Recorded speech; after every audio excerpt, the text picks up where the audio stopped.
모처럼 우리가 베드로 후서의 말씀을 함께 마주하게 됐는데요. 베드로 후서는 신약 성경 가운데서 가장 늦게 기록된 그 말씀으로 알려져 있습니다. 그 시기가 대략 2세기 초반 이후, 그러니까 예수님 이후에 적어도 100년 이상이 지난 그 시점에 기록된 그런 책으로 알려져 있습니다. 그 내용으로 볼 것 같으면 같은 이름으로 묶여진 베드로 전서보다는 오히려 유다서와 더 긴밀하게 연계되어 있습니다. 이를테면 베드로 전서는 박해 상황에서 고난의 문제를 다루고 있다면 이 베드로 후서는 예수님의 그 복음이 전해지고 상당한 시간이 흐른 후에 일종의 신앙에 대한 회의가 일어날 쯤 그런 상황에서 기록되었습니다. 그리고 그 내용에서 초점이 일상에서의 그 거룩한 삶을 강조하는 유다서의 내용하고 오히려 훨씬 더 긴밀하게 연결이 되어 있습니다. 여러분, 이 성서가, 그러니까 우리가 갖고 있는 성서 가운데서 가장 늦게 기록된 말씀인데, 가장 늦게 기록되었다고 해서, 그리고 가장 늦게 기록되어서 성서에 편입되었다고 해서 그 말씀의 진정성이 떨어진다는 것을, 그것이 그 진정성이 떨어진다는 것을 의미하지는 않습니다. 달라진 상황 가운데서 신앙을 지키고자 하는, 신앙의 의미를 다시 묻는 그런 분투 과정을 반영하고 있다는 점에서 그 나름의 진정성을 가지고 있습니다. 단도직입적으로 얘기해서 베드로후서가 특별히 염두에 두고 있는 것은 초대교회에서 가장 절실한 문제 가운데 하나였던 이른바 예수님의 재림에 관한 문제였습니다. 초대교인들은 대개 예수님의 재림이 자신들이 살아있는 동안에 곧바로 임할 것으로 믿고 있었습니다. 그런 믿음의 흔적은 바울 서신에서도 곳곳에 나타나고 있고 거기에 대해서 바울이 얘기하고 있는 것을 곳곳에서 볼 수 있습니다.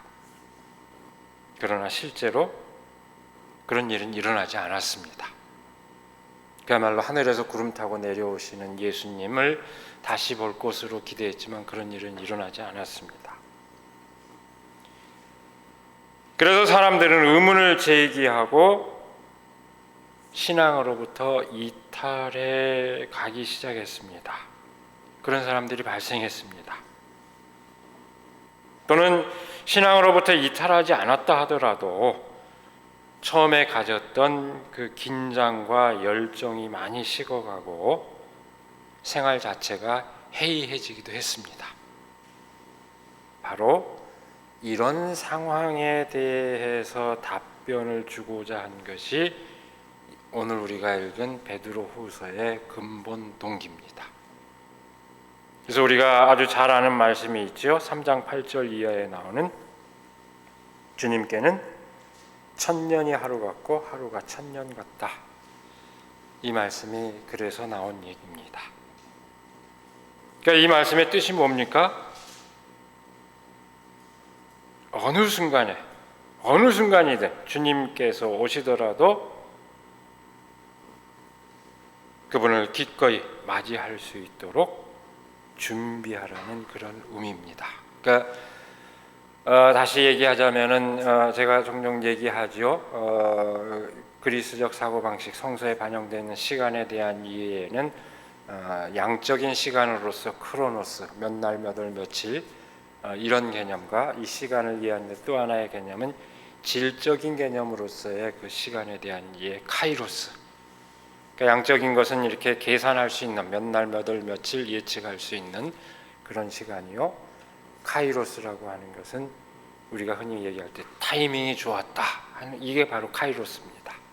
어떤 조건이 갖춰져 있을 때 그때를 나타내는 그것이 그 카이로스인데, 이 천년이 하루 같고 하루가 천년 같다, 이 얘기는 양쪽으로 계산하는 그 시간의 의미는 없다, 그것이 아니고 주님께서 다시 오는 것은 바로 카이로스, 너에게 준비되어 있을 때 그때 맞이할 수 있는 것이다, 그런 의미를 함축하고 있는 것입니다.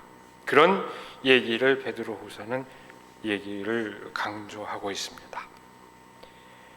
이 베드로후서는 일상의 삶 자체가 그리스도를 맞이하는 과정이 되어야 한다는 것을 한마디로 얘기하자면 그것을 역설합니다.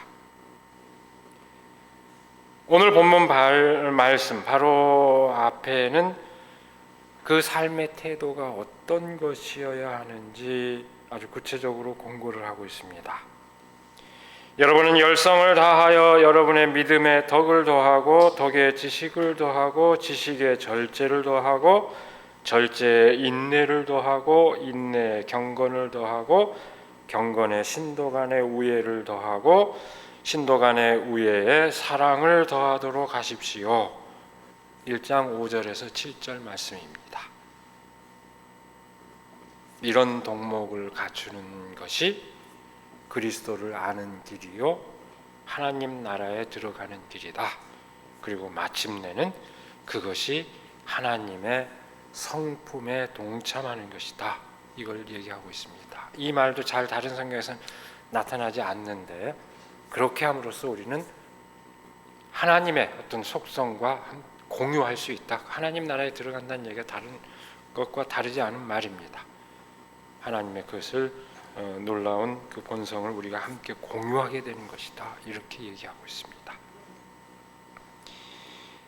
근데 여러분, 여기에 열거되고 있는 이 덕목들은 당시 그리스 로마 세계, 헬라 문화가 지배하는 그 세계 안에서도 모든 사람들이 받아들이고 있는 아주 이상적인 그런 덕목들이었습니다. 그 점에서 크게 다르지 않습니다.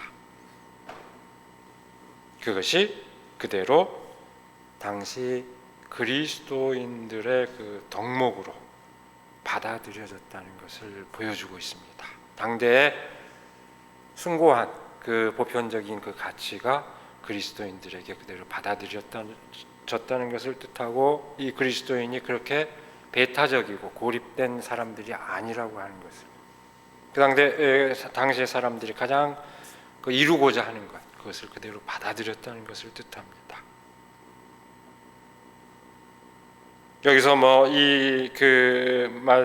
덕목의 의미를 하나하나 세세하게 우리가 생각할 겨를은 없습니다만은, 간단히 그 의미를 우리가 새겨본다면, 여기서 믿음은 기본적으로 예수 그리스도에 대한 믿음을 뜻하고, 또 나아가서 사람들 사이에서 지켜야 할 그 신뢰를 뜻하기도 합니다. 그 다음에 이어지는 덕.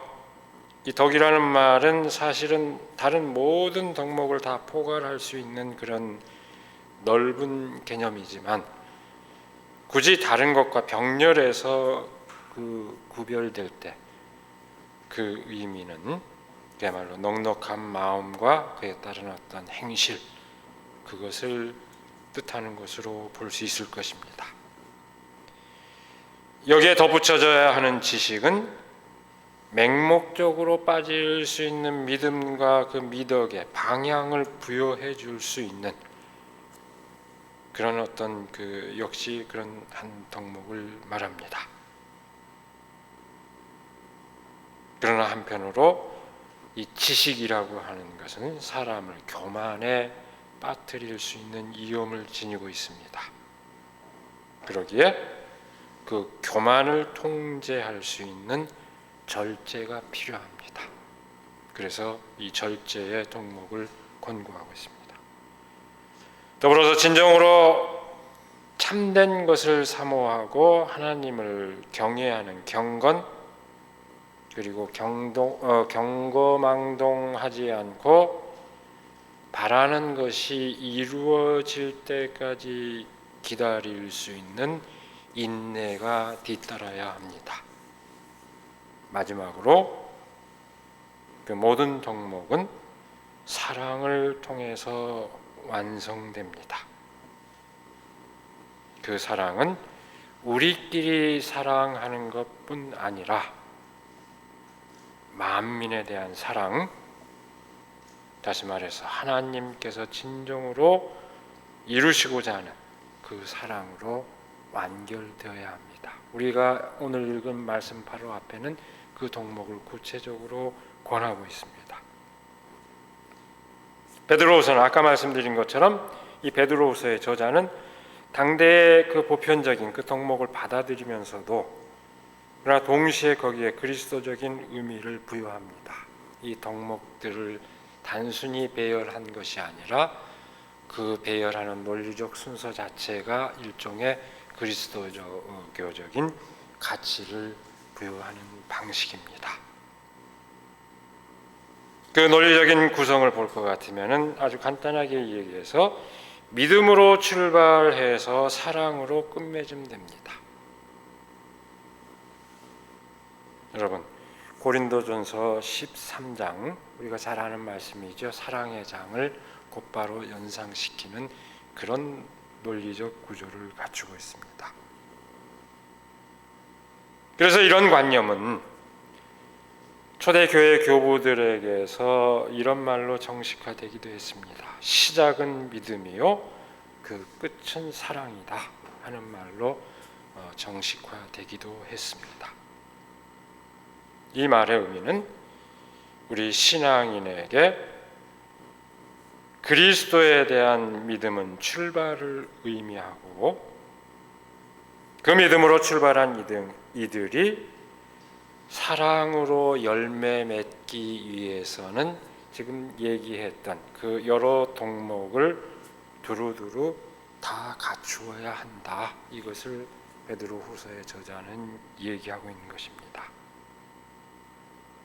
다시 말하면 믿음과 사랑 사이에 있는 이 덕목들은 믿음의 구체적인 내용을 말하는 것인 동시에 사랑을 이루어가는 과정에서 반드시 필요한 것들이다. 이렇게 얘기하고 있는 셈입니다. 오늘 우리가 읽은 본문 말씀은 바로 그 내용에 이어지고 있습니다. 오늘 우리가 함께 읽은 이 본문 말씀의 초점은 뭘까요? 빈말하고 있는 것이 아닙니다. 그리스도의 재림은 반드시 이루어집니다.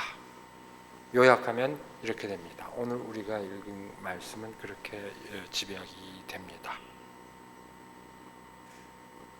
그러니까 제가 방금 앞서 말한 대로 어느 순간에든 그리스도를 맞이하기 위해 일상의 삶 안에서 덕목을 갖추어야 하지만 그것이 곧바로 그리스도의 재림의 순간과 동일한 것으로 환원되지는 않는다는 것을 말합니다. 여전히 이 베드로후서 저자에게도 이른바 종말론적인 그 기대는 살아있고 예수님의 재림이 이루어진다는 그 믿음은 살아있고 그것이 무의미하지 않다는 것을 이 대목에서 얘기를 하고 있습니다.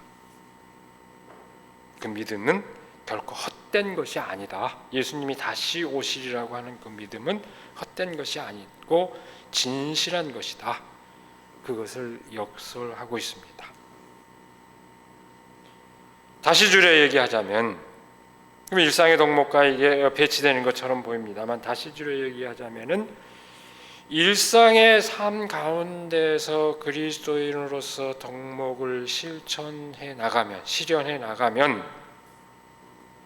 어느 순간 그리스도를 우리가 대면하는 그 순간을 맞이하게 되어 있다. 놀라운 그 질적인 전환이라고 할까요? 어떤 놀라운 그 사건을 우리는 경험하게 되어 있다. 이렇게 집약이 되는 것입니다. 근데 그 진실을 말하는 베드로후서 저자의 이야기 방식이 흥미롭습니다. 저는 늘 보면서 늘 흥미롭다고 얘기할 때 저만 흥미로운지 모르겠는데 굉장히 말씀을 음미하면은 흥미롭습니다. 베드로후서의 저자는 그리스도의 고난과 죽음 그리고 부활의 의미에 대해서는 일절 말하지 않습니다. 그런 말 전혀 사용하지 않습니다. 고난과 죽음, 부활에 대해서 전혀 얘기하지 않습니다. 우리 모든 성서의 저자가 다 얘기할 것 같죠? 그렇지 않습니다. 관심의 초점이 다릅니다. 베드로 후서의 저자는 그리스도의 삶에 대한 기억을 바탕으로 그 재림을 말하고 있을 뿐입니다. 그분의 재림을 말하고 있을 뿐입니다. 그리고 그 그리스도의 삶을 따르는 덕목을 갖추는 것이 곧 그리스도의 재림을 맞이하는 그런 과정이라는 것을 말합니다. 그러니까 도대체 어째서 재림이 이루어지지 않느냐고 회의하는 사람들에게 그 재림이 어떤 방식으로 이루어질지, 어떤 방식으로 우리가 경험하게 될지 그것을 말하고 있는 것입니다. 양적 시간의 차원에서 저절로 시간이 흘러가면 어느 순간 맞이할 수 있는 그런 사건이 아니라 질적인 시간의 차원에서 맞이할 준비가 되어 있을 때 마땅히 그 사건을 체험하고 하게 되어 있다. 그것을 말하는 것입니다. 그러니 뭘 염려하고 뭘 회의하느냐 그런 얘기입니다. 그 사건은 그야말로 놀라운 변화, 질적인 그 변화를 체험하는 순간입니다. 그러니까 무슨 노스트라다무스의 예언처럼 몇 년 언제 일어날 것이다 이런 허황된 소리에 휘둘리지 말아라. 그런 식으로 예측할 수 있는 사건이 아니다. 너희가 마땅히 그리스도의 그 성품을 닮아서 그 삶을 살아가면은 놀라운 그 사건을 체험하게 될 텐데 그런 식으로 계산하지 말아라 그런 얘기입니다. 그것이 어느 순간에 그야말로 놀라운 그 변화로 우리에게 체험될 것이다 그런 얘기입니다. 베드로후서의 저자는 오늘 말씀에서 특별히 예수 그리스도의 삶의 변화를 강조합니다. 예수님께서 생애 기간 동안 체험한 두 가지 사건을 오늘 말씀에서는 한기하고 있습니다. 뭡니까? 하나는 세례요, 또 하나는 뭐죠? 변화산상에서의 변모의 모습입니다. 예수님의 생애에서 놀라운 극적인 변화가 일어났던 그 사건을 환기하고 있습니다.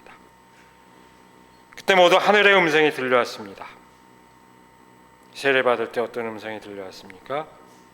이는 내 사랑하는 아들이요 내가 좋아하는 아들이다 하는 그 말씀이 들려왔습니다. 변화산상에서도 그야말로 베드로가 황홀경에 빠졌을 때, 제자들이 황홀경에 빠졌을 때 어떤 음성이 들려옵니까?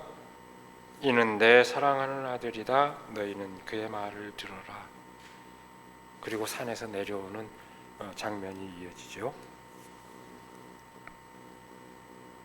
네, 여러분, 이 대목 역시 흥미로운 대목입니다. 우리가 생각할 때 오늘날 우리들의 믿음 가운데는 예수님은 하나님의 아들이요 하나님과 동일한 분이다 하는 그 믿음이 당연하게 전제되어 있습니다만 그런 믿음에서 비추어 볼 때 굳이 예수 그리스도의 변모라는 게 어떤 의미를 지닐까요? 또는 하나님의 아들로 선포되는 말씀이 어떤 의미를 지닐까? 우리의 그 당연한 믿음에서 비춰보면은 그런 과정이 굳이 필요했을까 하는 우리가 논리적으로 순전히 추론할 것 같으면은 그런 의문이 제기될 수 있습니다. 근데 그런 의문 제기 잘 안 하죠. 제가 보기에는 상당히 모순이 있는데 당연히 하나님의 아들이라고 믿고 있는데 왜 또 변화가 필요하지? 이건 모순이 있을 수 있는데 사람들은 거기에 대해서 잘 깊이 생각하지 않는 것 같습니다. 근데 그런 생각이 들 수 있습니다. 근데 그리스도교 역사에서도 이를 두고 굉장히 많은 신학적 그 사변과 논쟁이 펼쳐지기도 했습니다. 예수님이 어느 순간부터 하나님의 아들이냐? 그 본질적으로 처음부터 하나님의 아들이다. 이미 이 세상이 창조되기 전부터 선지하셨다. 이게 오늘날 주류의 의견이 됐습니다만 아니다. 초기의 기독교인들, 신학자들이 진지하게 논의했습니다. 세례와 이 변화산상의 이 장면을 두고 하나님이 비로소 양자로 입양한 것이다. 양자설 이런 그 오늘 우리가 생각하면은 좀 그 이상한 논인 것 같지만 하여간 초기 그리스도인들은 예수님을 하나님의 아들로 고백하는 데 있어서 일치하지만 어느 순간부터 하나님의 아들이냐 이걸 갖고 굉장히 깊은 그 신학적 논쟁을 벌였습니다. 근데 오늘 뭐 제가 이 시간에 그런 그 신학적 사변이나 논쟁을 뭐 얘기할 생각은 없습니다. 다만 강조하고 싶은 것은 이 사건들이 예수 그리스도의 그 권능과 영광이 사람들 가운데 분명하게 드러난 계기 그 순간이었다 하는 점만을 확인하고 싶습니다. 베드로후서의 저자가 이 이야기를 하고 있는 것은 예수 그리스도를 따랐던 사람들이 체험했던 것과 같은 바로 그 순간을 이 베드로후서의 편지를 받아들이고 있는 당대 사람들에게도 역시 가능하다고 하는 것을 말하고자 하는 것입니다. 예수님과 삶을 함께했던 사람들이 경험했던 그 체험을 여러분들도 할 수 있습니다. 그런 의미입니다. 재림이라고 하는 그 특별한 언어로 이야기하고 있다는 점에서 일단 그것은 일상의 경험과는 다른 특별한 사건을 의미합니다. 그 순간을 체험하는 것은 그런 의미에서 여전히 초기 그리스도인들이 공유하고 있던 그 종말론적인 그 신앙 그런 의미를 함축하고 있습니다. 그러나 베드로후서에서 흥미로운 점은 그것이 초자연적 사건으로 그려지지 않고 그야말로 하늘에서 구름 타고 내려오시는 그런 모습으로 그려지지 않고 사람들의 도덕적인 성화와 관련해서 역설되고 있다는 점입니다. 이 점이 베드로후서에 두드러진 그런 특징입니다. 사람들이 일상의 삶 가운데서 사랑으로 완성되는 그 삶을 꾸준히 살아갈 때에 마침내 불현듯 그 놀라운 사건을 맞이하게 될 것이다. 이렇게 베드로후서는 이야기하고 있는 것입니다. 베드로후서의 저자는 말합니다. 이미 예수 그리스도의 생애 기간 그 놀라운 체험을 한 사람들이 있지만 또한 그보다 오래전부터 지속되어 온 예언의 말씀이 있다는 것을 동시에 오늘 말씀 후반부에서 환기하고 있습니다.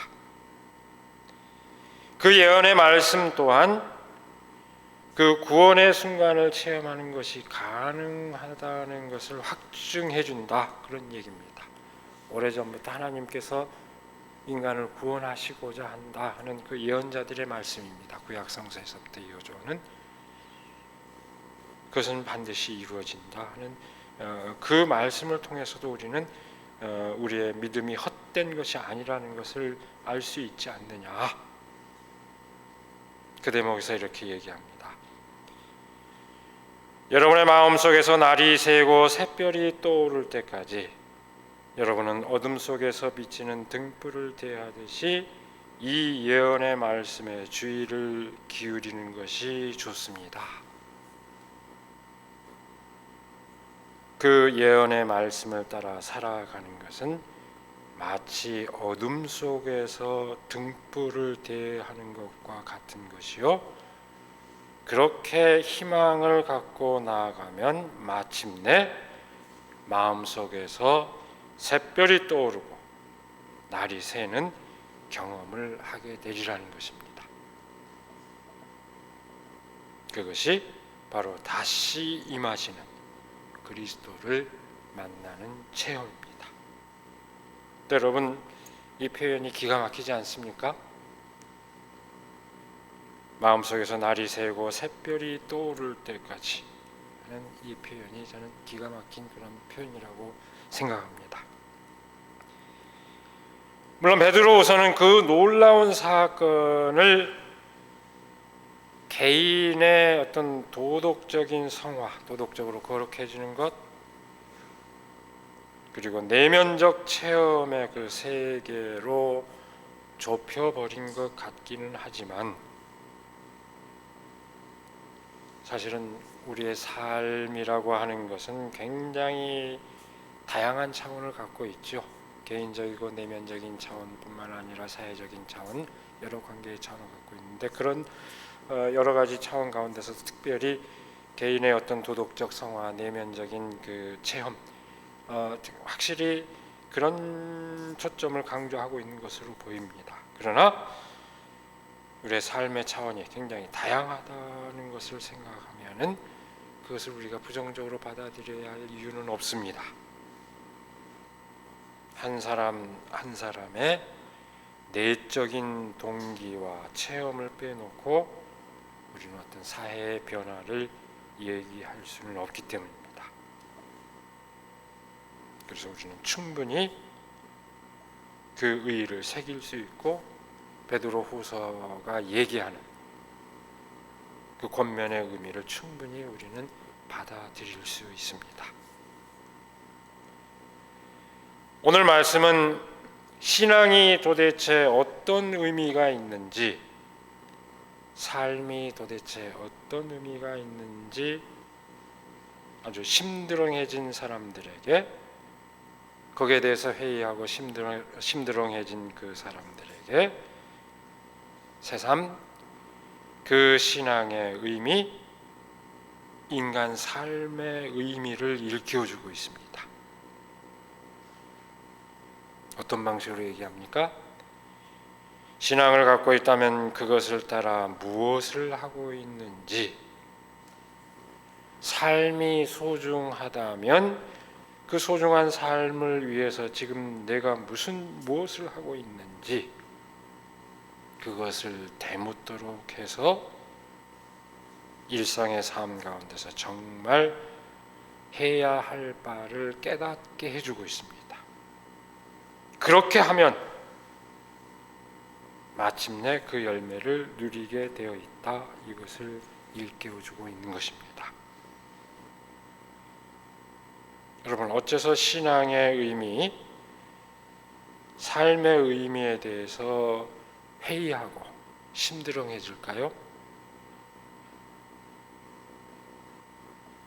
신앙을 갖는 순간 모든 것이 일거에 변화하고 삶의 매 순간이 놀라운 일로 가득해야 한다는 기대감 때문입니다. 물론 그런 사람들도 있죠. 한순간의 결단으로 놀라운 현실을 경험하고 매 순간이 반짝반짝 빛나는 사람들도 없지는 않을 겁니다.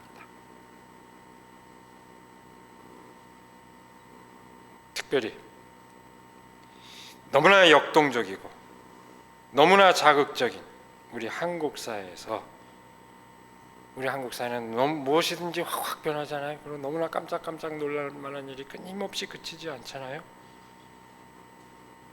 우리 한국 사회와 같은 이런 사회에서 사는 사람이라면 더더욱 그런 기대가 큽니다.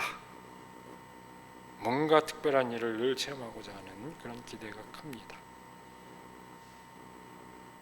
그러나 지금 사회를 살아가는 한 사람 한 사람의 다수의 한 사람 한 사람의 그 개별적인 처지를 보면은 그렇게 놀랍고 역동적인 그런 일들을 체험하기보다는 오히려 정반대로 그 기대가 충족되지 않아 더 커다란 상실감을 안고 살아가고 있는 것이 실상입니다. 그러니 어떻게 됩니까? 삶의 의지를 꺾고 극단적인 선택을 하는 사람들이 우리 사회는 그래서 너무 많은 것입니다. 세상은 확 변화해 가는 것 같은데 나는 왜 이렇게 안 되지? 모든 것을 자신의 탓으로 돌리고 절망하는 사람들이 오히려 이 놀랍고도 다이나믹한 한국 사회에 정반대로 스스로 삶을 포기하는 사람들이 늘어가는 것입니다. 오늘 말씀은 우리에게 아주 중요한 진실을 일깨워 줍니다. 삶은 매 순간 반짝일 수 없습니다. 오히려 많은 사람들에게는 캄캄한 어둠처럼 느껴지는 경우가 더 많습니다. 먼 곳에 희미한 빛이라도 보이는 듯하면 그건 다행입니다. 오늘 말씀은 빛이 보이지 않는다면 빛을 찾아 나서고 다행스럽게 빛이 다가오는 것을 느낀다면 마침내 그 빛 가운데서 자신이 환히 드러나는 순간, 다시 말해 마음속에서 샛별이 떠오르고 날이 새는 그 순간까지, 그 순간을 맞이하기까지 정진하라는 것을 일깨워줍니다. 그렇게 마침내 반짝이는 삶은 일상의 여일한 그런 삶의 과정을 이어가는 가운데 맞이할 수 있다. 그 삶을 팽개침으로써가 하늘에 뚝 떨어진 것이 아니라 일상의 여일한 삶을 이어가는 과정 가운데서 어느 순간 맞이하게 된다는 그 진실을 우리에게 일깨워줍니다. 우리들 각자에게 신앙은 어떤 의미를 지니고 있습니까? 또 저마다에게, 우리들 각자에게 삶은 어떤 의미로 다가옵니까? 오늘 말씀은 그 의미를 새기고 갈고 닦는 것 자체가 신앙의 여정이요 삶의 여정이라는 것을 일깨워줍니다. 그 과정에 충실했을 때 빛나는 열매를 누린다는 것이 오늘 말씀의 진실입니다. 교회는 바로 그 여정을 서로 돕는 그런 공동체입니다. 오늘 말씀의 진실을 따라 신앙의 여정, 삶의 여정에서 정말로 지치지 않고 나아가는 우리들이 되기를 이 시간에 간절히 기원합니다. 기도하겠습니다. 오늘도 우리에게 복된 날을 허락하여 주시고 말씀의 의미를 새김으로써 다시금 삶의 자세를 가다듬게 하여 주시는 그 은혜를 감사드립니다. 우리는 매 순간이 우리의 삶이 반짝반짝 빛나고 그야말로 내가 바라는 모든 것이 한순간에 다 충족되기를 기대하는 그런 마음 가운데서 그런 기대로 살아가지만 우리의 삶의 진실은 우리가 꾸준히 마땅히 해야 할 바를 감당함으로써 그 빛나는 열매를 누릴 수 있다는 그 진실을 일깨워주고 있습니다. 오늘 말씀을 통해서 우리가 새삼 그 진실을 새깁니다. 하나님, 우리가 어떤 상황에 처해 있든 때로 빛이 보이지 않는다고 느끼거나 그저 희미하게 밖에는 보이지 않는다고 느낄 때라도 우리는 절망하지 않게 하여 주시옵고 그 빛을 향하여 나아갈 수 있도록 하여 주시옵고 마침내 그 빛을 환히 셀 수 있는, 그래서 우리의 삶이 기쁨의 그 환희로 가득 찰 수 있도록 하나님 함께하여 주시옵소서. 우리가 마침내 하나님께서 그 세계로 우리를 인도하신다는 그 말씀의 약속을 저버리지 않고 나아갈 수 있도록 함께하여 주시옵고, 이 교회가 그 믿음의 길에 나서는데 서로 돕고 격려하는 진정한 그리스도의 몸으로서의 공동체가 될 수 있도록 하나님 함께하여 주시옵소서. 우리 주 예수 그리스도의 이름으로 기도드리옵나이다. 아멘.